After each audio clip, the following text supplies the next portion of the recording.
ख़वातीन हज़रात, अस्सलाम वालेकुम। मैं हूं मंजूर खान और आप देख रहे हैं प्रोग्राम हेलो डीडी। नाज़रीन, जैसा कि आप जानते हैं, ये प्रोग्राम एक लाइव फ़ोन इन इंटरैक्टिव शो है जिसमें आप हमेशा अपनी फ़ोन लाइन्स के ज़रिए से हमारे प्रोग्राम में शामिल मेहमानों के साथ बराह रास्त बातचीत करते हैं मुख्तलिफ मौज़ूआत पर। नाज़रीन, हमारे आज के इस प्रोग्राम के मेहमान हैं passport officer Kashmir and Ladakh Devendra Kumar साहब। नाज़रीन, अगर आप पासपोर्ट ऑफिसर से कोई सवाल पूछना चाहते हो रिगार्डिंग पासपोर्ट्स या आपकी कोई शिकायत हो या कोई सुझाव हो, तो आपके लिए हमारी 2 फ़ोन लाइन्स अवेलेबल हैं जिनके नंबर्स आपकी टीवी स्क्रीन के बॉटम पर आपको कॉल करते हुए दिखाई देंगे। देवेंद्र कुमार जी, आपका खुशामदीद है प्रोग्राम में। You are welcome. Thank you sir, thank you. Sir, ये जो पासपोर्ट है जनरली कहा जाए तो एक बहुत इंपॉर्टेंट डॉक्यूमेंट है किसी भी शहरी के लिए जो हमारे मुल्क में है। तो मुझे जहाँ तक मेरी अपनी ओपिनियन है कि सबके पास होना चाहिए, सबको रखना चाहिए। जी। लेकिन जनरली ये देखा गया है कि तभी लोग पासपोर्ट के लिए तैयारियां करते हैं या पासपोर्ट के लिए अप्लाई करते हैं जब उनको कहीं जाना हो, चाहे लेजर ट्रिप पे जाना हो, चाहे एम्प्लॉयमेंट के लिए जाना हो, चाहे पिलग्रिमेज पे जाना हो। तो आपसे जानना चाहेंगे कि ये कितना ज़रूरी है। आपने बिल्कुल सही कहा है कि पासपोर्ट एक ऐसी आइडेंटिटी है जो वर्ल्ड वाइड हमारा इंट्रोडक्शन देती है। जी। और एवरी कंट्री इसको मतलब आइडेंटिफाई करती है अगर आप पासपोर्ट होल्डर हैं। एक्चुअली इसके बारे में एक बहुत पुराना डाटा, अभी तो लेटेस्ट का मुझे आइडिया नहीं है, लेकिन ओनली 5 to 8% लोगों के पास पासपोर्ट है। होता था, अभी भी है, अभी भी यही सिचुएशन है। जी। लेकिन अभी गवर्नमेंट ऑफ इंडिया ने काफ़ी पासपोर्ट जो अप्लाई करते हैं, पासपोर्ट लेना चाहते हैं, उनके लिए काफ़ी सहूलियत किया है। ऑनलाइन आप अप्लाई कर सकते हैं, घर बैठे आप फीस जमा कर सकते हैं। पहले जनरली लोगों का कंसेप्ट होता था बड़ा मुश्किल है। जी। अभी ऑल इंडिया में सभी जगह पे ऑनलाइन आप अप्लाई कर सकते हैं, अपना स्टेटस चेक कर सकते हैं, कोई ग्रीवांस हो तो ग्रीवांस डाल सकते हैं। और ये गवर्नमेंट ऑफ इंडिया बहुत ही फ्रेंडली वो बना दिया है सॉफ्टवेयर। जी। जहाँ पे सारे यूजर फ्रेंडली और उसमें जितना भी इंस्ट्रक्शंस हैं सारा आपके पास अवेलेबल होगा।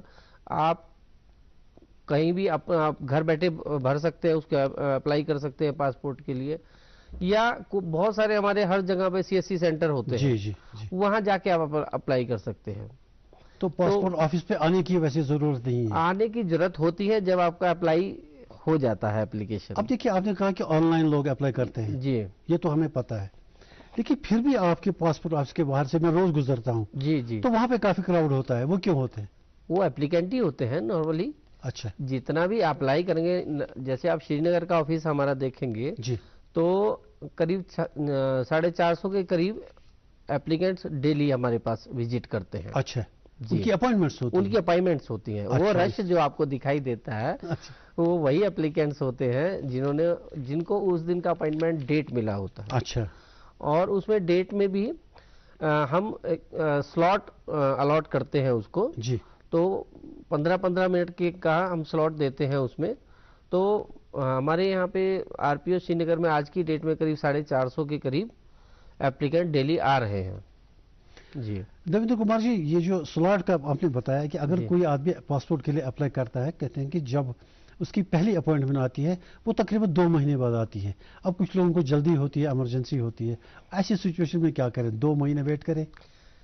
देखिए, ऐसा है, मैंने इस पासपोर्ट ऑफिस को यहाँ पे श्रीनगर में 15 दिसंबर को ज्वाइन किया था। जी। तो मैंने देखा कि मेरे पास करीब मोर देन 7,000 एप्लीकेशंस की पेंडेंसी है। अच्छा। और यही एक कारण था कि जो हम अपॉइंटमेंट, जो भी नया अपॉइंटमेंट लेता तो उसको 2 या 2.5 महीने बाद का आपको अपॉइंटमेंट मिल रहा है। जी। मैं अभी आपको डाटा बताऊंगा कि पिछला 2.5 महीने में या 2-2.5 महीने में हमने उस 7,000 की पेंडेंसी को 2,500 पे ला दिया है। कमाल है। और अभी आपको उस 2.5 महीने या 2 महीने की जो अपॉइंटमेंट टाइम मिल रहा था वो अभी 1 महीने पे मिल रहा है। अच्छा, रिड्यूस हो गया बहुत। जी।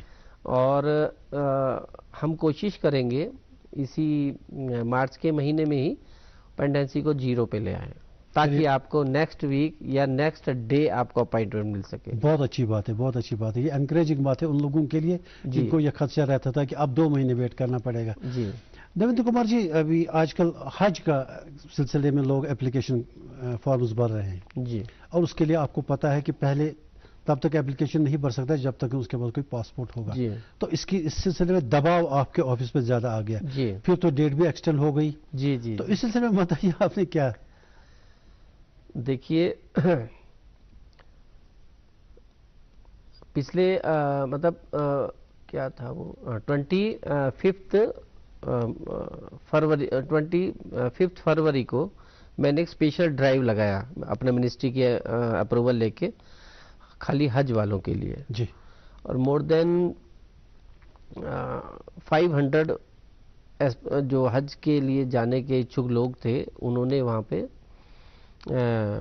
मतलब उस ड्राइव में वो आए और उनके एप्लीकेशंस हमने उस दिन उनका प्रोसेस किए, उनका कंप्लायंस हुआ और सेम डे प्रोसेस जिनका हो गया उसी दिन वो इनिशिएट हो गए पुलिस वेरिफिकेशन के लिए। तो अभी आपको बताता हूं कि 7 दिन के अंदर अंदर हमारा पुलिस वेरिफिकेशन भी जिनका क्लियर था उन सबका आया। उसके बाद हमने उस जो ड्राइव किया था स्पेशल ड्राइव हज वालों के लिए, उसके बाद भी हमने लोगों के हज के एप्लीकेशन एक्सेप्ट किए हैं। और आपको डाटा एक बताता हूं जी कि मोर देन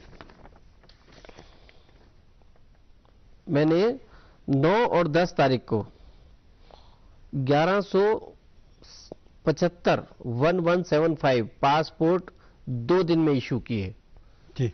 और पहले जो होता था यहाँ पे हज वालों के लिए जो पासपोर्ट रिकमेंड होते थे वो 1 साल के लिए होते थे जी।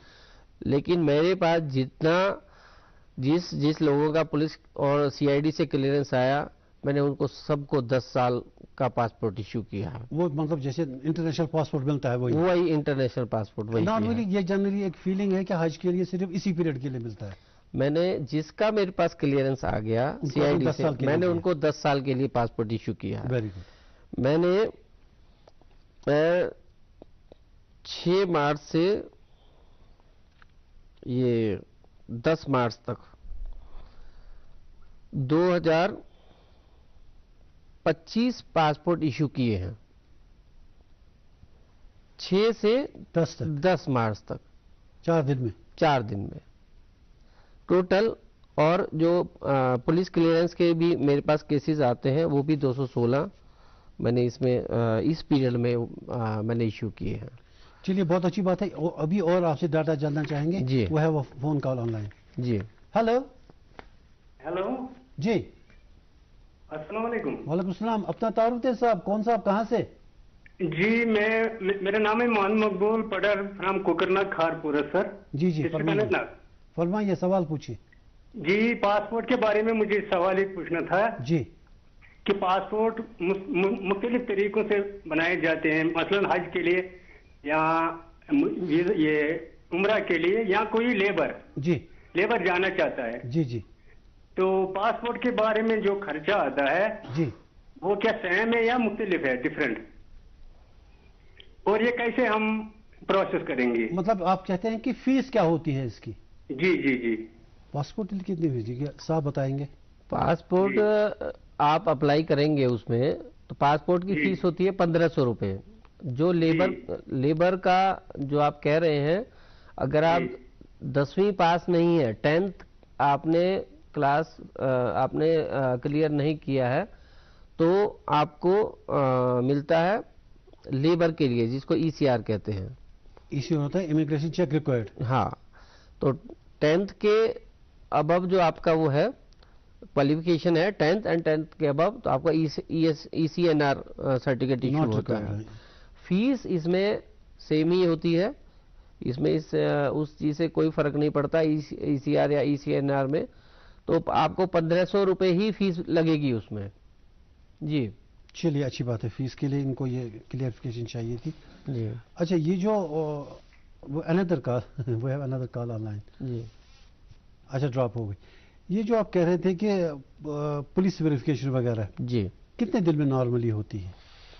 अभी तक जो पुलिस क्लियरेंस हमारे पास आ रही थी नॉर्मली, तो वो आ रही थी, उसमें टाइम एवरेज टाइम हम निकाला तो उसमें 45 डेज का निकल के आया। लेकिन जो हज के दौरान जो हमारे CID डिपार्टमेंट ने, पुलिस अथॉरिटीज़ ने जो हमारा सपोर्ट किया है, अच्छा, और हमारे हज के एस्पिरेंट्स हैं जो जाना चाहते हैं, उन्होंने जैसे ही एप्लीकेशन हमने इनिशिएट की है PVR के लिए, पुलिस वेरिफिकेशन के लिए, तो उन्होंने फास्ट ट्रैक बेसिस पे उन्होंने हमें क्लियरेंस दी है। उनकी सपोर्ट से, उनकी मदद से हम इतना पासपोर्ट इशू कर पाए। हजारों की तादाद में भी आपको देने पड़े होंगे, क्योंकि हज एस्पिरेंट्स तो बहुत होते हैं। जी जी, मेरे पास लास्ट वीक का डाटा मैं बता रहा हूँ, जब एक्सटेंड नहीं हुआ, डेट एक्सटेंड नहीं हुई थी जी, तो 7 तारीख तक मेरे पास 621 ये रिकमेंडेशंस हज ऑफिसर ने मुझे बताया था कि हमने 621 रिकमेंडेशन आपको भेजी है। इसके बाद जैसे ही लोगों को पता चला, मतलब पहले ही लग जाता है लोगों की शायद डेट बढ़ेगी उसकी, जी जी, उसके बाद तो मतलब बाढ़ आई हुई है एप्लीकेशन। इसीलिए मैंने आपसे पहले पूछा था ना, पहला सवाल कि लोग तभी शुरू करते हैं जब उनको जाना होता है। जी जी, ये प्रक्रिया अगर वो पहले से शुरू करें, एक पासपोर्ट अपने पास रख लें, जी जी, फिर इस साल जाएं, अगले साल जाएं, या 10 साल के लिए वैलिड है जी, तो ये रश ना पड़ता होगा आपके लिए, ये नहीं पड़ता। इसके लिए मैंने अभी आजकल कितने बजे तक काम करते हैं आप? मैंने रात को 1:30 बजे तक भी अपना पूरा स्टाफ बिठाया है और पासपोर्ट प्रिंटिंग का काम कराया है। So good. तो देखिए, ये साल में एक ही बार होता है और हम कमिटेड हैं पब्लिक के लिए जी जी जी, और अपनी गवर्नमेंट के लिए। सही बात।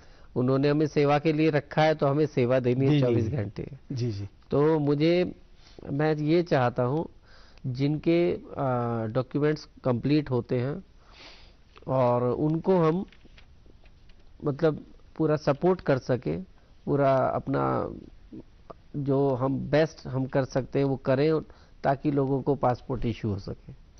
अच्छा देवेंद्र कुमार जी, अभी कुछ दिन पहले की बात है, हफ्ता भर पहले की बात है, यू वेर इन लद्दाख। जी, अब कारगिल जी जी जी, तो वो जो कैंप्स आपने लगाए थे, उन कैंप्स का क्या मकसद था और वहाँ कितने पासपोर्ट आपने इशू किए? जैसे ही मैंने यहाँ का 25 तारीख वाला हमारा वो पूरा हुआ, नेक्स्ट मतलब पिछले एक महीने, एक हफ्ते से कारगिल वालों का भी बहुत प्रेशर था, वहाँ के जो हज कमेटी के चेयरमैन साहब थे जी, और जो वहाँ हमारे ऑनरेबल MP जो हैं, उनका डेली फोन आ रहा था कि आपको यहाँ पे कैंप लगाना है जी, और मिनिस्ट्री से भी प्रेशर था और वहाँ से तो प्रेशर था ही, कारगिल वालों से, पूरा एडमिनिस्ट्रेशन, पूरा मंत्री लेवल तक हमारे पास प्रेशर था। तो उसके लिए स्पेशल परमिशन ली गई। एक्चुअली एक चीज बताता हूँ आपको कि कारगिल में जो हमारा ऑफिस है, कारगिल ही एक ऐसा स्टेशन है जहां हम ऑफलाइन मोड में एप्लीकेशन लेते हैं। आपका ऑफिस है वहां? हमारा ऑफिस नहीं है वहां पे। कैंप ऑफिस लगता है? कैंप भी नहीं लगता है, कैंप ऑफिस नहीं है। जैसे हम बहुत पहले एप्लीकेशन जमा कराते थे DC ऑफिस में या SP ऑफिस में, जी जी जी, आज भी वहाँ SP ऑफिस में एप्लीकेशन ऑफलाइन में, तो ऑनलाइन करते हैं, ऑफलाइन करते हैं वहाँ वो ऑफलाइन करते हैं वहाँ। अच्छा, तो वहाँ से वो प्रोसेस होती है, यहाँ भेजते हैं, यहाँ से वो श्रीनगर से प्रोसेस होती है। तो ये एक बड़ा चैलेंज था कि वहाँ पे कैंप कैसे लगाया जाए। तो उसके लिए लेह में एक हमारा ऑफिस है, उसके स्टाफ को हमें लेके जाना पड़ा वहाँ पे। एक दिन हमें फ्राइडे को बंद कराना पड़ा उस ऑफिस को, और करीब 450 के करीब 3 दिन हमारा वो था वहाँ पे स्पेशल ड्राइव। 3 दिन में हमने करीब 480 अपॉइंटमेंट्स वहाँ पे रिलीज किए थे।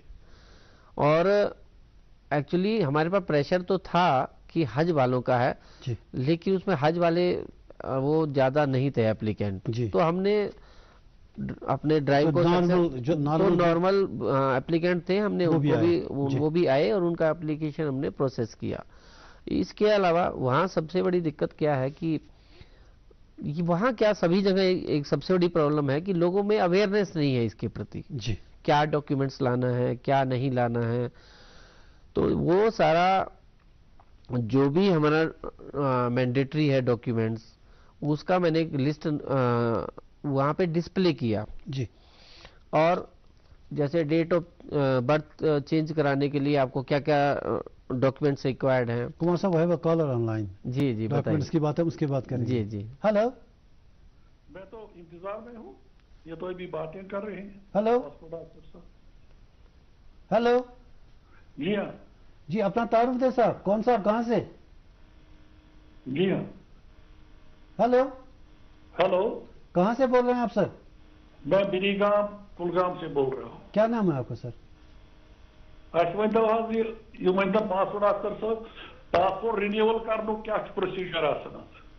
अच्छा, ये पासपोर्ट रिन्यूअल का प्रोसीजर जानना चाहते हैं? पासपोर्ट रिन्यूअल का प्रोसीजर क्या है आपका? उसकी फीस कितनी है? आपका पासपोर्ट एक्सपायर कर गया है? जी हाँ। तो उसका सेम प्रोसीजर है जैसे आप नए पासपोर्ट के लिए अप्लाई करते हैं, उसी तरीके से आपको फ्रेश की बजाय वहां पे कैटेगरी आएगी रिन्यू करने के लिए। तो बस आपको अप्लाई करना है, फ्रेश की जगह आपको रिन्यू कर देना है और उसमें पुराना पासपोर्ट का आपको उसमें रेफरेंस भी डालना है, पासपोर्ट नंबर और जो भी आपका पर्टिकुलर्स हैं वो सेम होना चाहिए। जो आपका प्रीवियस पासपोर्ट में नाम और डेट ऑफ बर्थ, उसमें कोई ना तो स्पेलिंग में कुछ चेंज होना चाहिए, ना डेट ऑफ बर्थ में, ना एड्रेस में। तो आप अप्लाई करेंगे तो आपको एक अपॉइंटमेंट डेट मिलेगी, उसमें जब आप आएंगे हमारे यहाँ पे तो उसके सपोर्टिंग डॉक्यूमेंट्स आपको लेके आने हैं। जी जी। उसके बाद वही जो प्रोसीजर है वही जो प्रोसीजर फ्रेश में होता है वही प्रोसीजर रिन्यूअल। अच्छा, डॉक्यूमेंट्स की बात आप कर रहे थे कि डॉक्यूमेंट्स क्या क्या उनको साथ रखने होते हैं? डॉक्यूमेंट्स की एक लिस्ट है जी, और जो हमारी वेबसाइट पे नॉर्मली एक डेट ऑफ बर्थ सर्टिफिकेट होती है। डेट ऑफ बर्थ सर्टिफिकेट के होता है, लेकिन डेट ऑफ बर्थ सर्टिफिकेट ही अब है क्योंकि उसमें शायद अमेंड हुआ था कुछ रूल, अब कोई दूसरे सपोर्टिव डॉक्यूमेंट्स भी चलते हैं। मैं डेट ऑफ बर्थ के लिए दो चीजें हैं। एक तो 10वीं का मार्कशीट होता है जी, उसमें डेट ऑफ बर्थ होता है। क्वालिफिकेशन सर्टिफिकेट 10th की क्वालिफिकेशन मार्कशीट चाहिए, और या फिर आपका बर्थ सर्टिफिकेट होना चाहिए हमारे पास। और जो आजकल आधार पे भी डेट ऑफ बर्थ लिखा होता है। आधार पे भी डेट ऑफ बर्थ लिखा होता है, लेकिन जो नॉर्मली हमने देखा कि आधार वेरीफाई नहीं होता है एक्चुअली। अच्छा, तो मैंने इसके लिए एक फैसिलिटेट किया है पब्लिक के लिए, हमारे डीसी साहब से स्पेशल रिक्वेस्ट किया था ये ड्राइव लगाने से पहले मैंने। तो आधार का एक सीएससी वाला हमारे ऑफिस में परमानेंट हमने उसको एस्टेब्लिश किया है वहीं पे ही, और जिसको भी आधार में कोई चेंज कराना होता है, कोई प्रॉब्लम होती है, ऑथेंटिकेशन उसका कराना होता है, तो वहां पे जाके करा लेता है, 10 रुपए देता है। हमारा आधे से ज्यादा प्रॉब्लम तो आधार से रिलेटेड होती थी। हमारे एप्लीकेंट वापस जाते थे, फिर उनको बाद का एक अपॉइंटमेंट मिलता है। वो मुझे लगता है 75% हमारे एप्लीकेंट्स का वहीं पे सॉल्व हो जाता है। जी जी जी सर, ये जो सरकारी मुलाजिम होते हैं, अगर उनमें से किसी को पासपोर्ट की जरूरत पड़े जी, तो उनकी कुछ वेरिफिकेशन और बाकी चीजें होती हैं या ऑफिस का परमिशन वगैरह, उस सिलसिले में कोई है आपके पास शॉर्टकट कि वो बड़ा लंबा चक्कर पड़ता है, तो वो उसमें कुछ है सिलसिला? मैं कि ऑफिस टू ऑफिस चले? मैं यही बताने वाला हूँ कि हमारे 2 स्टेट्स ऐसे हैं, जे&के एंड नॉर्थ ईस्ट स्टेट्स जो हमारे हैं, उसमें हमें कोई मतलब ये अथॉरिटी नहीं दी गई है कि हम उनको पोस्ट वेरिफिकेशन के बेसिस पे हमको पासपोर्ट इशू कर सकते। जी जी। तो चाहे वो गवर्नमेंट ऑफिसर है या वो नॉर्मल लेमैन है, जी जी, सबको वेरिफिकेशन सबका हमें रिक्वायर्ड होता है, उसके बिना हम पासपोर्ट उनको इशू नहीं कर पाते हैं। जी, ऑफिस की तरफ से ऑफिस की तरफ से उनको एक कनेक्शन एक दिया हुआ है, वो जो उनका एम्प्लॉयर होता है उनसे हेड ऑफ द डिपार्टमेंट लेके आना होता है, उसे वो एनओसी होता है एक्चुअली। सर पासपोर्ट में कभी कभी नेम की करेक्शन की जरूरत पड़ती है। जी जी। मैं एक मिसाल देता हूं आपको। Say there is a person Jagdeep Singh ji, अब उसके पासपोर्ट पे आ गया GAGDIP, अब डिप हो गया उसमें जी। Now he wants to incorporate DEEP जो करेक्ट स्पेलिंग है जी। अब पासपोर्ट तो आ गया है, अब ये करेक्शन कैसे करेगा, इसके लिए क्या फॉर्मेलिटी है और क्या इसके लिए एक लंबा प्रोसेस? नहीं, जैसे आपका पासपोर्ट, देखिए पासपोर्ट पे जो नाम आता है एज पर हिज एप्लीकेशन, उसके लिए जो एप्लीकेशन पे भरा होता है और उसी के जब उसका केस प्रोसेस होता है उस एप्लीकेशन के हिसाब से, उसी एप्लीकेशन के हिसाब से होता है और उसका सपोर्टिव डॉक्यूमेंट्स जो देता है उसी के बेस पर होता है। डिपार्टमेंट की अगर दिक्कत गलती है उसमें तो डिपार्टमेंट उसको चेंज करके देता है एक एप्लीकेशन पे जी। लेकिन अगर आपका सपोर्टिव डॉक्यूमेंट्स में डिफर करता है तो आपका उस नाम से नहीं आएगा। नॉर्मली हमारे पास जो री इशू वाले केसेस आते हैं उसमें हम ये ऑब्जर्व कर रहे हैं कि पहले जो पासपोर्ट इशू हुआ है उसमें उनका सरनेम लगा हुआ है, लेकिन उसके बाद आधार कार्ड या पैन कार्ड या जो भी कार्ड, इलेक्शन कार्ड जो बने हैं उनमें उनका कुछ और होता है। तो ये प्रॉब्लम आती रहती है, तो डे बाय डे हम उसको बताते रहते हैं। उनसे रिलेटेड नाम चेंज कराने के लिए और एड्रेस चेंज कराने के लिए उसमें एक लिस्ट दिया हुआ है पूरा, जो हमारी वेबसाइट पे वो देख सकते हैं। अब आप लोग ज़्यादा आधार कार्ड को मतलब प्रेफर करते हैं लाने के लिए। आधार कार्ड के अलावा स्पेलिंग का करेक्शन करना, वही मैं बता रहा हूँ, स्पेलिंग में कोई भी करेक्शन करना है तो उससे रिलेटेड आपको कुछ देना पड़ेगा। अच्छा, है ना, चाहे वो आपका आधार कार्ड के अलावा पैन कार्ड हो, वोटर आई कार्ड हो या बैंक का पासबुक हो। जी जी। ये ऐसे एक पूरा लिस्ट दिया हुआ है जो आप देख सकते हैं। तो अगर ऐसा है तो फिर पॉसिबिलिटी है? हाँ, पॉसिबिलिटी क्या, हम चेंज करते हैं डेली। हमारे पास बहुत सारे केसेस इस तरीके से आते हैं। अच्छी बात जी। We have a caller on the line. Hello. Hello जी जी सर, मेरा क्वेश्चन है सर। अपना तारुफ दे साहब। जी सर, मैं आदिल मंजूर सर बारागाम त्राल से बोल रहा हूँ सर। जी जी फरमाइए। जी सर, मेरा ऑफिसर से सवाल ये है कि मतलब जो मेरे पेरेंट्स हैं सर, उन्होंने 10 साल पहले तो पासपोर्ट निकाला था सर जी। अब वो सर एक्सपायर हो चुका है सर जी। अब रिन्यूअल के लिए हमने उसमें जाना था, तो लेकिन जो मेरी मदर है उसका जो आधार कार्ड है उस पर थोड़ा मतलब वेरिएशन है। अच्छा। नाम पे वेरिएशन है, वो डेट ऑफ वेरिएशन है। अब मैं ऑफिसर से जानना चाहूँगा ठीक के लिए मुझे पासपोर्ट चेंज करना पड़े। आपको अपने सवाल का दूसरा पोर्शन दोबारा कहना पड़ेगा क्योंकि ब्रोकन वॉइस आ रही है। बात दरअसल ये है सर। जी जी, मेरे पेरेंट्स जो है उन्होंने पासपोर्ट निकाला था आज से 10 साल पहले सर। जी जी बिल्कुल, ये सुना। अब सर जी सर, अब सर वो एक्सपायर हो चुका है, तो अब हमें रिन्यूअल के लिए जाना था सर। लेकिन जो मेरी मदर है उनके जो आधार कार्ड में है, जो उनके डॉक्यूमेंट प्रूफ है, उसमें थोड़ा सा एरर है सर। अच्छा। नेम में एरर है, थोड़ा सा डेट ऑफ बर्थ में एरर है सर। अच्छा। मैं सर अफसर से जानना चाहूंगा सर, जो मतलब प्रोसीजर होगा इसके लिए मुझे किस में चेंज करना है? मुझे आधार कार्ड में चेंज करना होगा कि पासपोर्ट में ही चेंज करना होगा? अगर करना है तो सर मुझे बताइए सर, क्या करना है सर मुझे? देखिए, जो आधार कार्ड में अगर आपका कोई दिक्कत है तो आप उसकी जगह आपका बैंक पासबुक जिसमें आपका वही सेम नाम हो। She is already a passport holder, ये कहते हैं एक्सपायर हो गया है। रिन्यू के लिए जब आप एक्सपायर हो गया सर जी, जब रिन्यू के लिए आप एप्लीकेशन फाइल करते हैं उसमें, तो उसमें सपोर्टिंग डॉक्यूमेंट्स में आधार की बजाय आप अपना वोटर कार्ड लगा लीजिए जिसमें डेट ऑफ बर्थ और नेम सेम हो उसमें। जी जी जी। या उसकी जगह आप डेट ऑफ बर्थ का जो इशू आता है उसकी जगह आप पुराना पासपोर्ट तो लगाएंगे, उसके साथ में आप बैंक का अपडेटेड पासबुक की कॉपी एक लगा सकते हैं जी। तो उसमें आधार कार्ड में चेंज कराने की जरूरत नहीं पड़ेगी। कई ऑप्शंस हैं उसमें। जी जी। तो आधार कार्ड में भी अपने पर्टिकुलर चेंज करा सकते हैं। इसके लिए हमारा CSC सेंटर जगह जगह बने हुए हैं, वहां जाके आप फॉर्मेलिटी पता कर लीजिए जी, तो आधार कार्ड में भी वो चेंज हो जाएगा। इनको नेट से भी पता चलेगा, नेट पे भी ये सारी डिटेल्स अवेलेबल है। जी सर, नॉर्मली आप कितने पासपोर्ट्स डेली इशू करते हैं? नॉर्मली हमारे यहाँ से करीब 450 के करीब यहाँ से हो जाते हैं सर। डेली से। मतलब ये आजकल हज का लोड जो है उसके अलावा भी? उसके अलावा मतलब विदाउट दैट? जी जी। तो काफी नहीं रश रहता है, और एक बड़ा एरिया हमारे उसमें आता है, क्योंकि पासपोर्ट इशू होता है पूरा जम्मू कश्मीर और लेह लद्दाख का जो एरिया है वो श्रीनगर से ही पासपोर्ट इशू होते हैं। हमारे 3 POPS के हैं, एक हमारा अनंतनाग में है जी, एक बारामूला में और लेह में है।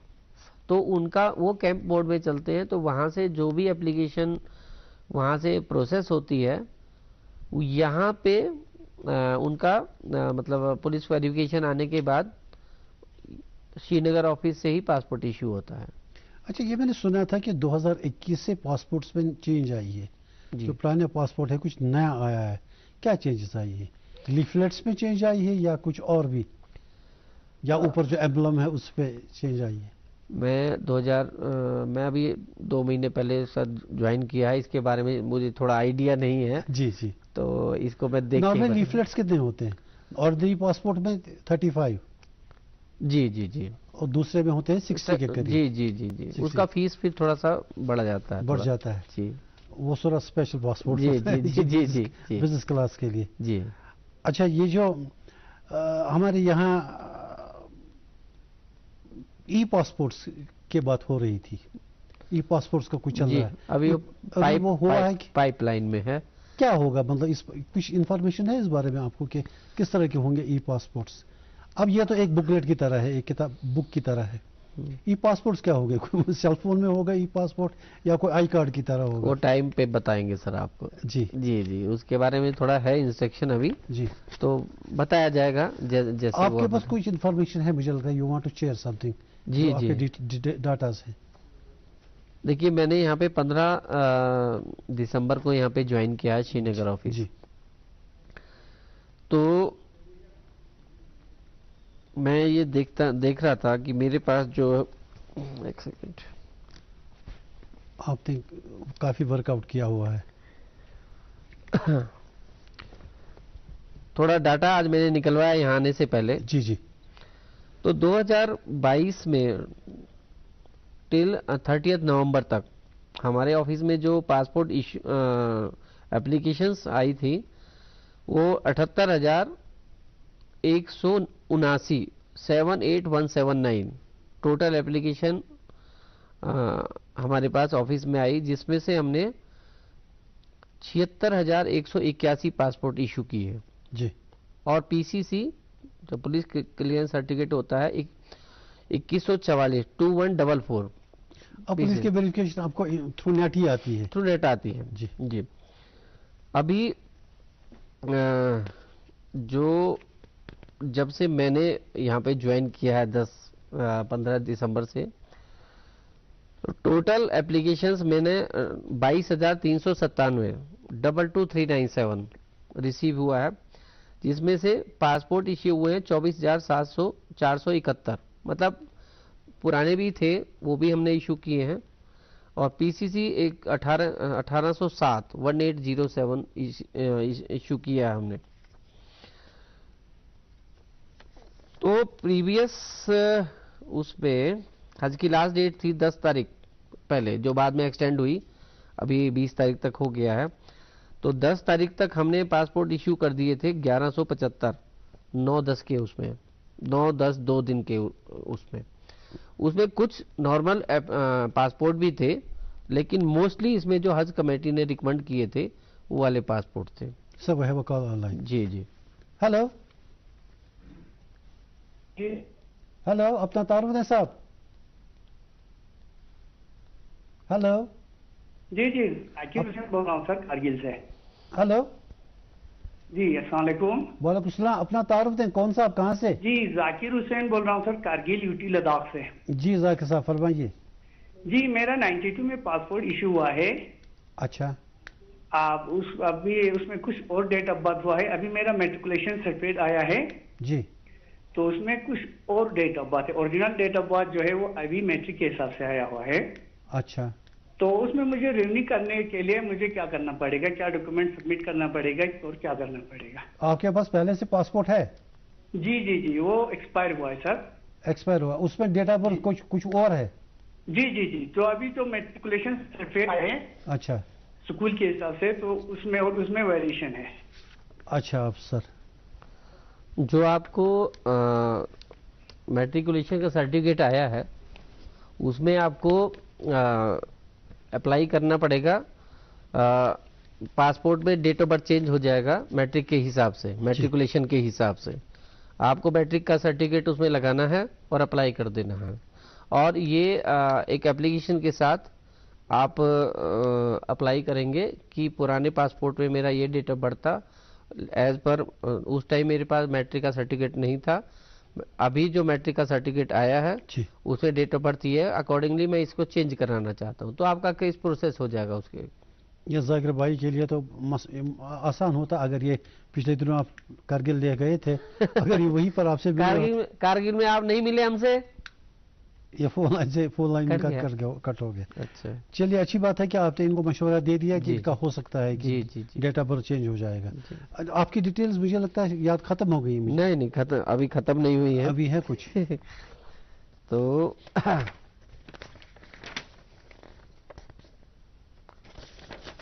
जो आज एक चीज और मैं बताना चाहता हूँ, जैसे इन्होंने बोला है, तो अगर जैसे हम माइनर के केस में जो डेट ऑफ बर्थ होता है, कई बार उसमें चेंज करने के लिए लोग बाग अप्लाई करते हैं, तो उसमें जो बच्चों का बर्थ सर्टिफिकेट होता है वो हमें म्यूनिसिपैलिटी जो ये इशू करती है, वहाँ एक रिवाइज्ड डेट ऑफ बर्थ का वो करना उनको इशू करना होता है, और जो पुराना जो इशू हुआ होता है उसको वो कैंसिल करते हैं। अच्छा, और उसी रिवाइज जो सर्टिफिकेट इशू किया जाता है उसपे ये लिखा जाता है कि old birth certificate is cancelled.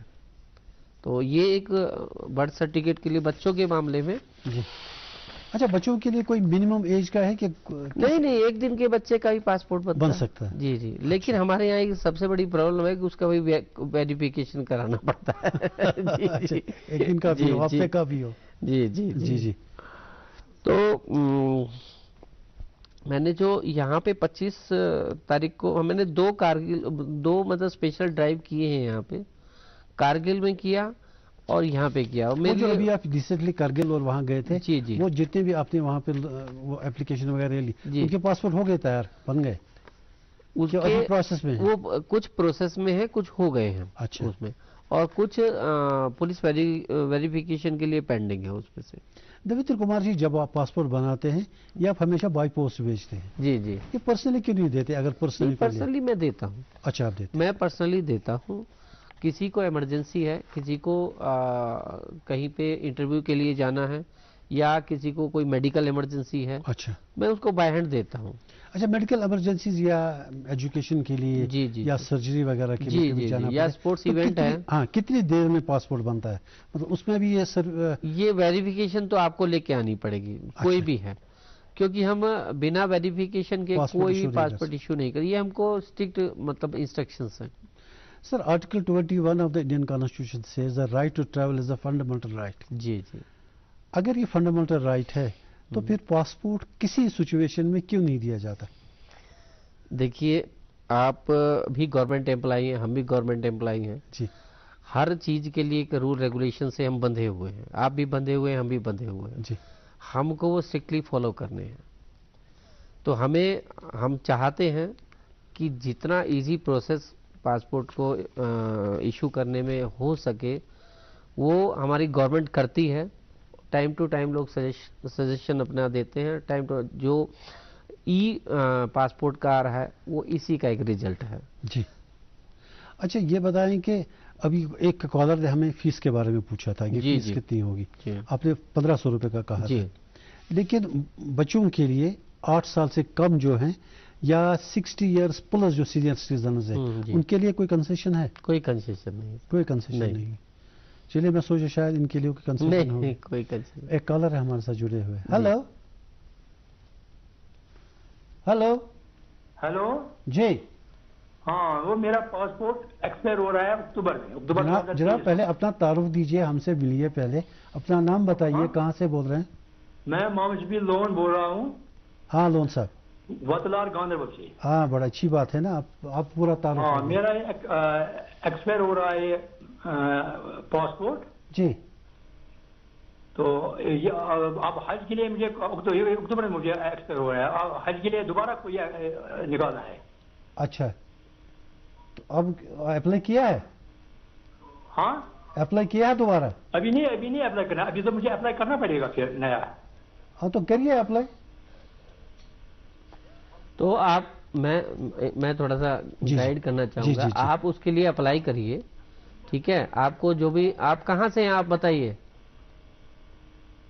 Hello, ये इन्होंने बताया था, एक गांव का नाम बताया था। अच्छा, तो मेरा ये सजेशन है, आप अप्लाई कीजिए और जो भी आपको डेट मिलती है। मैं वतलार गांधरबल से हूँ। वतलार गांधरबल से। अच्छा, तो आपका गांधरबल से बारामूला में शायद आपका वो पड़ता है। नहीं, गांधरबल तो यहाँ नजदीक में, बारामूला से अलग। आप हमारे ऑफिस में अप्लाई करिए श्रीनगर में, और हज का रिकमेंडेशन लेटर लेके आइए। जो भी डेट आपको मिलती है, मेरे से आप मिलेंगे तो मैं डेट को आपको अवेलेबिलिटी के हिसाब से, क्योंकि मेरा कुछ डिस्कशन होता है जी, 10-15 एप्लीकेशंस को मैं प्रीपोन करा सकता हूँ डेट को। तो आप आएंगे मेरे पास, मैं आपका प्रीपोन करा दूंगा, और आप डॉक्यूमेंट्स लेके आइए, सारा जो रिक्वायरमेंट होता है जिसका, तो आपका केस प्रोसेस में हो जाएगा। अगर लास्ट डेट से पहले आपका क्लियरेंस हो जाता है, पुलिस क्लियरेंस, सीआईडी क्लियरेंस, तो आपको पासपोर्ट इश्यू हो जाएगा और आप अप्लाई करने के लिए एलिजिबल हो जाएंगे उसमें। जी, तो मतलब इनके लिए फिर आसानी है, मतलब बिल्कुल आप अप्लाई कीजिए सर। जब तक अप्लाई नहीं करेंगे तब तक हम क्या कर पाएंगे। अच्छा, ये जो आपने कहा कि हज कबीर से वो सर्टिफिकेट ले आते हैं, तो तभी आपको पता चलता है कि he is going for the हज। जी जी जी, एक इसीलिए आपको ये चाहिए कि उनकी तरफ से कि बाद में वो उनका सीट मिलता है या नहीं मिलता, वो अलग बात है। चलिए, ये जो ECR या ECNR, immigration check not required, इसके क्या फायदे हैं? पहले किन को मिलता है ये? ECR जो होता है हमारा लेबर क्लास को मिलता है, जो इमिग्रेशन चेक रिक्वायर्ड होता है। जी। अब ये क्या प्रक्रिया क्या होती है ये जो एयरपोर्ट? उसमें कुछ नहीं है, जैसे नॉर्मली हम अप्लाई करते हैं, जो 10th जिसने नहीं किया, उनके पासपोर्ट पे एक स्टैंप होता है ECR, ऐसा। हाँ, वही बता रहा हूँ, इमिग्रेशन चेक रिक्वायर्ड। जी। अब जो वो एयरपोर्ट पे गए, जी, अब उनकी पूछताछ कुछ ज्यादा होगी। जी। उसमें क्या होता है, जिन्होंने 10th पास नहीं किया है, अच्छा, उनको हम ECR देते हैं जी, और जिनको 10th pass and plus onward जो है उनका ECNR देते हैं, उसको ECNR देते हैं। इसके अलावा जो हमारे सीनियर सिटीजन्स हैं जी, उनको जो 60 से ज्यादा एज के हैं, उनको हम ECNR ही देते हैं, चाहे क्वालिफिकेशन का हो या ना हो। जी, अच्छा, सीनियर सिटीजन। जी 70, अभी 23 चल रहा है, तो 73 ऑनवर्ड हम उनको ECNR देते हैं। जिनका डेट ऑफ बर्थ 73 भी है, जो सीनियर सिटीजन्स हैं, उनको हम ECNR देते हैं। चलिए, अच्छी बात है जी। सर। ये बताइए कि जो आपके पासपोर्ट प्रक्रिया में सप्रेशन ऑफ इंफॉर्मेशन का एक क्लास है जी, अब ये सप्रेशन ऑफ इंफॉर्मेशन क्या चीज़ होती है, और अगर ये किसी के एप्लीकेशन में निकला तो उसके लिए जुर्माना क्या है? देखिए, पहले जुर्माना होता था इसके, अभी कोई ऐसा कोई फाइन का कोई प्रोविजन नहीं रखा है। पहले होता था जी। लेकिन अभी क्या है, उसको कोई भी चीज उसमें सप्रेशन करने की कोई जरूरत नहीं है, छिपाने की। नहीं, अगर कभी नॉर्मली जो करते हैं कि ओल्ड पासपोर्ट का वो नहीं दिखाते हैं, है ना। और तो पहले वो सप्रेशन इंफॉर्मेशन क्लास में आता था। जी। तो मैं तो सबसे यही कहूंगा, उसमें कुछ छिपाने वाला कोई चीज नहीं है। छिपाओगे तो पुलिस वाले हमें बता देंगे उसको। अच्छा। तो अल्टीमेटली वो तो सच्चाई सामने आ जानी है। तो आप अगर आपके अगेंस्ट में कुछ नहीं है तो आप करिए, अप्लाई करिए जी। कुछ छुपाने की जरूरत नहीं है। अच्छा, जो हमारी लेडीज होती हैं, लड़कियां होती हैं, उनकी शादियां होती हैं, तो if she is a passport holder before marriage, जी, तो उसके बाद उनकी कास्ट भी चेंज होती है और रेजिडेंस भी चेंज होती है। जी। उसके लिए बताइए। वो have a caller first. Hello. आदाब। आदाब जी। हाँ, आदाब। भट्ट साहब बोल रहे हैं? हाँ, मैं भट्ट साहब। ये भट्ट साहब दिल्ली से हमारे काम। हाँ, गुड इवनिंग। मैं सुन रहा था पासपोर्ट ऑफिसर साहब से। मेरा एक सवाल है सर, जो आप इशू कर रहे हैं फॉर 10 ईयर्स, आपने बोला 10 ईयर्स कर रहे हैं पासपोर्ट इशू जी। अगर ड्यूरिंग 2 पार्ट्स है मेरे, एक अगर during this period of 10 years का इलीगल एक्टिविटीज कर जिसके आपने पासपोर्ट इशू किए, during these in between 10 years some illegal activities करेगा कोई जिसको आपने, there are so many kinds of people, उस इलीगल एक्ट में उस वक्त क्या आप कर रहे हैं उसके साथ डील, आपको कहां पता चलती है he is involve in illegal activities? 10 साल के जिसको आप देखिए, एक पार्ट है। दूसरा, अगर बेचारा कोई अनपढ़ पासपोर्ट के लिए, अब उसको पता नहीं कोई कुछ क्या करूंगा क्या, how do you deal with that? वो आपके पास आएगा, वो पढ़ा भी नहीं है, एबीसी भी नहीं पढ़ा, उसके लिए डील क्या है? तीसरा, आप देख लें in foreign countries how the passports have been issued. आप देखिए कनाडा में, यूनाइटेड स्टेट्स में, there are numberless people who are working there illegally in illegal matters. How the Indian government has in different stages issued them the passport and how they are active, they are in together. आपने देखा खबरों में क्या क्या हो रहा है? There are criminal activities, they are going in outside countries that belong to this place. उस वक्त वो आप क्या कर रहे हैं? उस आदमी को जो इलीगली वहां कर एक्टिविटीज, उसको क्या कर रहे हैं डील इंडियन गवर्नमेंट या पासपोर्ट ऑफिस जो ऑलरेडी वहां क्रिमिनल एक्टिविटीज कर रहे हैं आउटसाइड? ये तो एक खास चीज है, उसके लिए क्या ध्यान दे रहे हैं? और दूसरा जो पुलिस वेरिफिकेशन है, there is good, some there are 100, I don't believe in police department are honest people, मगर हो गया 100 में एक ने किया, पैसे आजकल ये चलता है, कोई इलीगल एक्टिविटी के लिए करा, उसको भी कर रहा है, he is okay, he is verified police department की, उस पुलिस एक्शन में जो कर रहा है, वेरीफाइड कर रहा है, उसके लिए भी क्या आपने रखा है principle and policy? Thank you. देखिए सर, आपने 2-3 क्वेश्चन पूछ लिए हैं। सबसे पहले मैं आपको ये क्लियर कर देता हूं कि एज ए गवर्नमेंट कि 10 साल के पीरियड में अगर कोई इलीगल एक्टिविटी की, वही मैं बता रहा हूं। 10 साल के हम जो पासपोर्ट इशू करते हैं उसमें सीआईडी और पुलिस का क्लियरेंस हमारे पास मिलता है, और जिसको भी हमने 10 साल का पासपोर्ट इशू कर दिया, उसके बीच में अगर कोई इलीगल एक्टिविटी में इन्वॉल्व होता है तो पासपोर्ट अथॉरिटी नहीं देखती है उसको क्या पता है कि वो कौन आदमी क्या कर रहा है। लेकिन हमारे पास दूसरी एजेंसीज हैं, सीआईडी है, पुलिस है, और जहां पे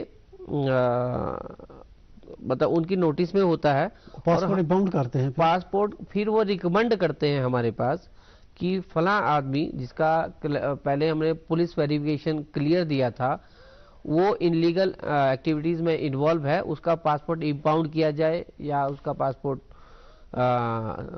सरेंडर कराया जाए। तो वो टाइम टू टाइम हम करते रहते हैं। दूसरा, जो आप कह रहे हैं कि बहुत सारे लोग फॉरेन में जाके अनऑथराइज तरीके से बिना पासपोर्ट के चले जाते हैं वहां पे, पासपोर्ट अथॉरिटी का देखिए उसमें कोई रोल नहीं है जी। हमारा रोल तो यहीं तक सीमित है कि हम उनको पासपोर्ट इशू करें, और पासपोर्ट इशू होता है पुलिस और सीआईडी के क्लियरेंस के बाद में। हाँ, कुछ लोग इलीगली भी उसके लिए डिफरेंट से चले जाते हैं। जी, उसके लिए डिफरेंट डिपार्टमेंट्स हैं, जो हमारी एजेंसीज हैं, इंटेलिजेंसीज हैं, जो उनको फॉलो करती हैं अकॉर्डिंगली। एमएचसी में there are certain countries, number of countries जहां विदाउट पासपोर्ट भी जाते हैं जी। जरा मेरे पास आपको नाम भी ले सकता हूँ जी। मालदीव्स है, म्यांमार है जी, थाईलैंड है जी, मकाओ है जी, श्रीलंका है, भूटान है, नेपाल है, इन जगहों में विदाउट पासपोर्ट आप जाते हैं। वो कुछ एक एमयू हमारा हुआ है जी, कंट्री टू कंट्री होता है कि जहाँ पे पासपोर्ट की जरूरत नहीं होती तो पब्लिक वहाँ पे विजिट कर सकती है। जी। We have a call on the line. Hello sir जी, अपना तारुफ दे सर। सर मेरा नाम है Mohammad Thukar, I am from Batarpur Shopian. जी मोहम्मद यूसुफ फरमाइए। सर मेरा नाम है Mohammad Thukar, I am from Batarpur Shopian. हाँ, हमने आपका नाम सुना, आपकी रेजिडेंस भी सुनी। अपने टीवी का वॉल्यूम थोड़ा कम कर दीजिए और हमसे बात कीजिए, पूछिए अपना सवाल। जी सर, सवाल पूछिए। ठीक है मेरा सवाल यह है कि इस साल में उम्र पर चला गया, जो मेरा पासपोर्ट है उसका अभी 2 साल बाकी है। अच्छा, अभी टाइम है, लेकिन जब वो स्वीप करते हैं इंडियन एम्बेसी तो वो वहाँ मेरा डिटेल नहीं दिखाता है। तो उन्होंने कहा कि ये आपको दोबारा बनाना पड़ेगा। फिर जी आप उन्होंने कहा कि दोबारा आपको बनाना पड़ेगा। जब हम सऊदी अरब चले गए वहाँ एम्बेसी, उन्होंने भी वहाँ मेरा डिटेल 10-15 चेक किया कंप्यूटर में। अच्छा, अपनी आवाज मत सुनिए, टीवी से हमसे बात कीजिए। जी सर, अब हम क्या करेंगे? कुछ इनकी जी सर। मैं जी आपका पासपोर्ट कहाँ से इश्यू हुआ है? श्रीनगर से सर। तो आप मेरे को किसी भी वर्किंग डे में आप मुझसे आके मिलिए यहाँ पे, ठीक है?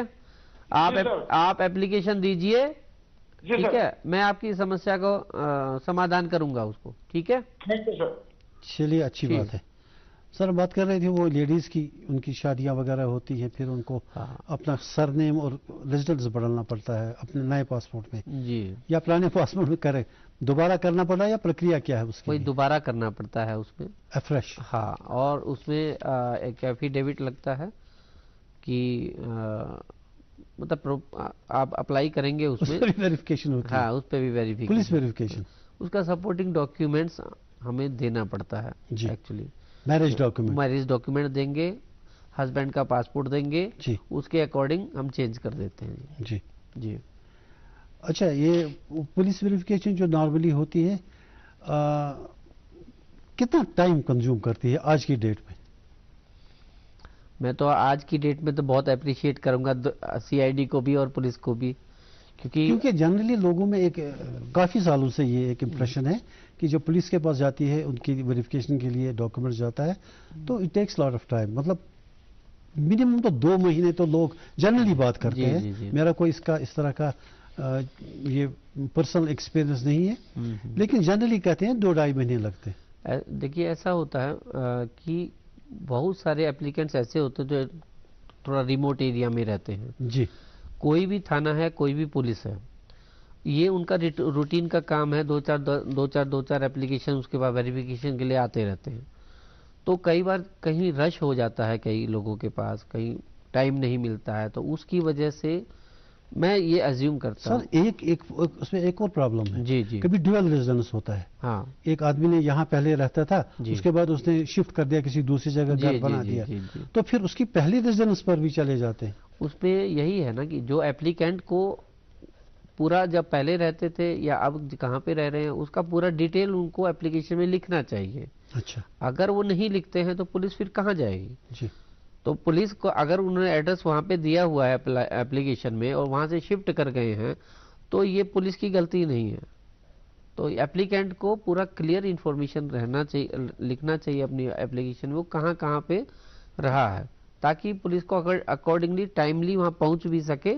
उसका जो होता क्या है नॉर्मली कि अगर कोई नई जगह पे गया है जो पुलिस आ गई पता करने के लिए, तो उनसे पूछते हैं वहां पर आप पहले कहाँ थे। जी, तो फिर उनकी रिपोर्ट में आता है ये पहले फलां जगह रहता था। जी, वो तो पुलिस वालों का काम है हाँ, कि जहां जहां पे वो रहे हैं तो वहां से उनको वेरीफाई करना ही होता है जी। अब उनके रिकॉर्ड वो हो सकता है वो थाना अलग उनका जुडिक्शन ना हो तो रिपोर्ट तो वो मंगाते हैं, हो सकता है इसी कोई 25 साल पहले किसी जगह से निकला है तो फिर उस मोहल्ले में फिर से जाना, फिर पता करना, वो पता नहीं वहां से क्या इंफॉर्मेशन लेके आएंगे। नॉर्मली ऐसे बहुत कम केसेस आते हैं जी। अगर 25 साल पहले कोई वहां से निकला है अपने पुरानी जगह से तो 25 साल से कोई उसके अगेंस्ट में कोई एफआईआर नहीं है, क्लियर पूरा क्लियर है, तो अपना रिपोर्ट बना के पुलिस वाले दे देते हैं, उसमें कोई ज्यादा दिक्कत अच्छा सर, ये जो पासपोर्ट अप्लाई करने के बाद ट्रैक करने का सिलसिला है आपको, ट्रैकिंग का क्या तरीका है, क्या सही तरीका है? उसमें स्टेटस, उसमें जब जहां अप्लाई आप करते हैं उसी में आपका स्टेटस आप जान सकते हैं, वेबसाइट पे दिया हुआ है आपका एक ARN नंबर होता है जी, एप्लीकेंट रिसीट नंबर, उसमें आप डालें। अब जनरली जो लोग कहते हैं कि सब पुलिस वेरिफिकेशन अवेटेड, तो काफी देर तक वही चलता रहता है उसमें, तो आप कितना जल्दी अपडेट करते हैं इसमें हम कुछ नहीं कर सकते जब तक लेटेस्ट जो आपका किसी एप्लीकेशन के बारे में लेटेस्ट स्टेटस है, how often you update that? Daily basis पे होता है? डेली बेसिस पे होता है। अच्छा, जैसे ही पुलिस का या सीआईडी से हमारे पास ऑनलाइन आता है, ऑफलाइन भी आता है ना, जैसे ही आता है सेम डे, नहीं तो next day to next day, मुश्किल से एक या हमारे यहाँ पे पुलिस वेरिफिकेशन आने के बाद अगर किसी का क्लियर है तो 1 या 2 दिन से ज्यादा कभी नहीं लगता है। सब पहले कुछ साल पहले की बात है कि फेक पासपोर्ट्स का बड़ा चलन हुआ करता था, काफी खबरें आती थी नेशनल प्लस के भी जी। लेकिन अब शायद उतना नहीं है, अब शायद वो चीजें नहीं है। सेफ्टी फीचर्स क्या हैं आपके पासपोर्ट में? एक बार कोड होता है आपके वहाँ? बार कोड होता है ऑनलाइन अब जब अप्लाई करेंगे आपको जी, तो उसमें पूरा रिकॉर्ड हमारे बार कोड इज द मतलब बेस्ट सेफ्टी वही है, सेफ्टी हमारा वही बार कोड स्वाइप करने के बाद जी जी कहीं भी उनको इमिग्रेशन पे कहीं भी उनको सारा मिल जाता है। हाँ, कोई दिक्कत नहीं होती। जी जी जी। अच्छा, ये जो मेडिकल इमरजेंसीज वगैरह के लिए लोग एप्लीकेशन देते हैं जी, तो कितनी देर में किस तरह के पासपोर्ट्स इशू होते हैं? देखिए मेरी जो अथॉरिटी है, मैं अगर उसको अपॉइंटमेंट का डेट मिला हुआ है 1 हफ्ते बाद या 1 महीने बाद, अगर मेडिकल इमरजेंसी है तो मैं उसको प्रीपोन करा के उसको दे देता हूँ कि आप कल एप्लीकेशन अपना प्रोसेस करा लिए डॉक्यूमेंट्स के बाद। लेकिन मेरा जो टेन्योर अभी तक है, मैंने बिना वेरिफिकेशन के लिए किसी को नहीं दिया है जी। तो प्रॉपर जो हमारा जो सिस्टम है, जो हमारा जिसको हमें अकॉर्डिंग टू रूल चलना पड़ता है, वो अगर वही एप्लीकेंट अगर पुलिस में या सीआईडी में पर्सनली जाके अप्रोच करता है तो वो भी उस बेस पे हमें जल्दी रिपोर्ट दे देते हैं और हम उसको इशू कर देते हैं। अब स्पोर्ट्स में जाते हैं कभी किसी मैच जी, स्पोर्ट्स में जाते हैं तो उनके लिए क्या स्पोर्ट्स अथॉरिटी उनके लिए वो अप्रोच करती है अप्रोच करती है, लेकिन हमारा प्रोसीजर वही रहता है सर जी। स्पोर्ट्स जो अथॉरिटीज हैं वो हमारे यहाँ अप्रोच करते हैं, उसी तरीके से पुलिस अथॉरिटी और सीएबीआई को भी अप्रोच करती है ताकि उनका क्लियरेंस जल्दी आ जाए जी, क्योंकि उनका तो टूर्नामेंट एक फिक्स टाइम पे होता है उस वजह से। अच्छा सर, ये जो पासपोर्ट है एक बहुत इंपॉर्टेंट डॉक्यूमेंट है किसी भी आदमी के लिए। अब मान लीजिए किसी भी वजह से पासपोर्ट खो गया, चोरी हो गई, या घर में कुछ इस तरह की कोई वारदात हो गई कि पासपोर्ट जल गया या पानी से म्यूटिलेट हो गया, तो ऐसी सिचुएशन में क्या करना चाहिए? पहले तो मेरे हिसाब से ये कि हर आदमी अपने पासपोर्ट को एक इस तरह से बाकी डॉक्यूमेंट सब रखते हैं जमीन के प्रॉपर्टी के उस तरह से सफाई ठीक से रखी नॉर्मली रखना चाहिए, उसी तरीके से रखते हैं। अगर अब किसी वजह से मिसहैप हो गया, उस वजह से या खो गया या किसी से मिसप्लेस हो, क्या करना चाहिए? तो सबसे पहले तो एफआईआर कराए वहाँ पे, एफआईआर करना जरूरी है जी। एफआईआर का एक कॉपी हमें देना होता है, उसका जो लॉस ऑफ पासपोर्ट होता है, अप्लाई करें दोबारा जी, उसी कैटेगरी में लॉस या डैमेज हो गया है या कहीं पे जल गया है तो वो डैमेज वाले कैटेगरी में आते हैं। प्रोसीजर लेकिन वही होता है सारा। फिर उसको सर फॉरेन कंट्रीज में एम्बेसीज कुछ हेल्प करती है पासपोर्ट के सिलसिले में? नहीं, उनका तो हमारे उसमें कोई रोल नहीं होता फॉरेन एम्बेसीज में जी। या मैं मतलब कभी जरूरत पड़ती है किसी को पासपोर्ट में? किसी को भी अगर वो तो फॉरेन एम्बेसीज में अगर जो हमारा ऑफिसर कोई जाता है तो उसको डिप्लोमेटिक पासपोर्ट इशू होता है। वो पासपोर्ट में वैसे कई किस्में हैं जी जी जी। डिप्लोमेटिक अलग होता है, डिप्लोमेटिक अलग होता है, एक व्हाइट पासपोर्ट होता है, व्हाइट पासपोर्ट जी, वही डिप्लोमेटिक होता है जी जी जी, वही डिप्लोमेटिक होता है। नॉर्मली जो लोगों को आप देते हैं that's called ordinary passport, ordinary passport है वो। अब देवेंद्र कुमार साहब, जो सुनने में आया है, ऐसा एक्सपीरियंस भी हुआ काफी लोगों को कि जो लेबर क्लास जाता है बाहर जी, तो उनको जब यहाँ वो काम करते हैं तो वहाँ उनसे पासपोर्ट उनकी वो अपने पास रखते हैं ताकि वो कहीं भाग न जाए। तो ये एक जेन्युइन तरीका है किसी का पासपोर्ट अपने पास रखना और फिर उनको काम पे रखना। ऐसे लोगों को क्या करना चाहिए कि पासपोर्ट दे दें उनको? देखिए पहली बात तो एक हिसाब से बाउंडेड लेबर जैसा हो गया, ये बाउंडेड लेबर जैसा हो गया, ये तो एक्चुअली हरासमेंट है एक हिसाब से। और इस तरीके का केसेस नहीं होने चाहिए। कोई भी एजेंसी इस टाइप का वो करती है कि पासपोर्ट उनका इंपाउंड कर लेती है। ज़्यादातर उस केस में ये होता है जहाँ पे कोई भी लेबर या कोई भी आदमी जाता है किसी फैक्ट्री में, या ये ऐसा नहीं है कि खाली लेबर वाले में होता है, जहाँ पे एक बॉन्ड भरा जाता है कि आपको 2.5 साल तक आपको यहीं पे रहना, यहीं पे काम करना, कहीं और जगह अप्लाई नहीं करेंगे जी। तो उस जगह पे वो पासपोर्ट को कई जगह, हर जगह नहीं, मैंने सुना है वो, लेकिन गलत है, वो अपने पास रखते हैं ताकि वो कहीं और यहाँ हमारा जो बॉन्ड है उसको तोड़ के कहीं दूसरी जगह ज्वाइन ना करें। तो ये गलत है, मेरे हिसाब से करना नहीं चाहिए। लेकिन कंपनी जो पे करती है कई बार कि जो लोगों को पैकेज मिलता है, जैसे हमारे MBA करते हैं, बीटेक करके जाते हैं, या कोई भी स्पेशलाइज्ड कोई उसमें जाते हैं, तो कंपनी उनको एक अच्छा पैकेज भी देती है। और कंपनी चाहती है कि इतने लोगों में से हमने एक आदमी को चुना है, तो हमारे कंपनी को कुछ कंट्रीब्यूट करे, सपोर्ट करे, क्योंकि इतना पैकेज वो हाईली उनको पे कर रहे हैं। लेकिन अल्टीमेटली ये तरीका गलत होता है। During the process of somebody's job outside abroad, अगर उसका पासपोर्ट तब तक एक्सपायर होता है जी जी, तो उसके रिन्यूअल का क्या प्रोसेस होता है? कि मान लीजिए he is from Srinagar, is working in London और से इन कतर, तो वहाँ हो गया, तो पासपोर्ट तो यहाँ अप्लाई करते हैं, तो उसके लिए क्या प्रोसीजर है? नॉर्मली ऐसे इसमें अप्लाई तो करना पड़ता है, उसे एम्बेसी को बताना होता है उसमें, क्योंकि जो भी आदमी बाहर जाता था एम्बेसी की उसमें रिकॉर्ड में होता है वो, और वो अप्लाई करता है वहाँ से।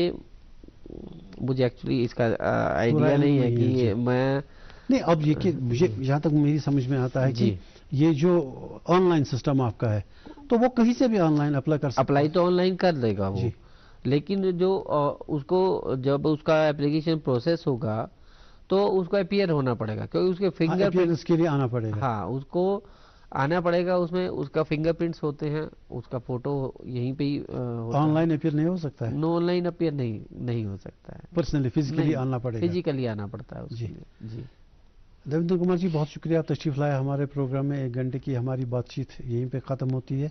आपने पासपोर्ट के बारे में लोगों को बड़ी अच्छी इन्फॉर्मेशन दे दी, और ख़ास तौर से हज के लिए जो इस वक्त आप कार्य कर रहे हैं, सराहनीय है कि आपने इतने सारे पासपोर्ट दिए हैं। मैं उम्मीद करता हूं कि आप, जब तक ये अभी डेट है, अभी तक और आप पासपोर्ट इशू करेंगे, और जितने भी एस्पिरेंट्स हैं उनको पासपोर्ट मिलेगा। कुछ और आप कहना चाहें लास्ट पे? तो मैं एक ही चीज़ कहना चाहता हूँ, जितने भी हमारे जुरिसडिक्शन में, जो भी हमारे श्रीनगर के परव्यू में जो भी एप्लीकेंट्स आते हैं जी, आप किसी भी गलत आदमी के संपर्क में ना रहें। एजेंट्स नहीं हैं आजकल। हाँ, एजेंट्स के चक्कर में ना पड़े, पैसे ना दे किसी को कोई पैसा मांगता है, हमारा स्टाफ कोई तंग करता है, आप डायरेक्ट मेरे को अप्रोच कर सकते हैं। और इसके लिए मैंने एक हमारे ऑफिस के गेट पे कंप्लेंट बॉक्स, एक सजेशन बॉक्स भी लगाया है। किसी को कोई हमारे वर्क में या हमारे सिस्टम में कोई खामी नज़र आती है तो हमें सजेशन भी दे सकता है। डेली बेस पे हम उसको देखते हैं, और कभी भी किसी तरीके से कोई भी आपको प्रॉब्लम है, आप आइए, डायरेक्ट मुझसे मिल सकते हैं एनी टाइम वर्किंग डेज में। बहुत शुक्रिया Devendra Kumar ji, thank you so much for coming. Thank you. और नाज़रीन, इसके साथ ही हमारा आज के प्रोग्राम का वक्त ख़त्म होता है, इजाज़त दीजिए, खुदा हाफिज़।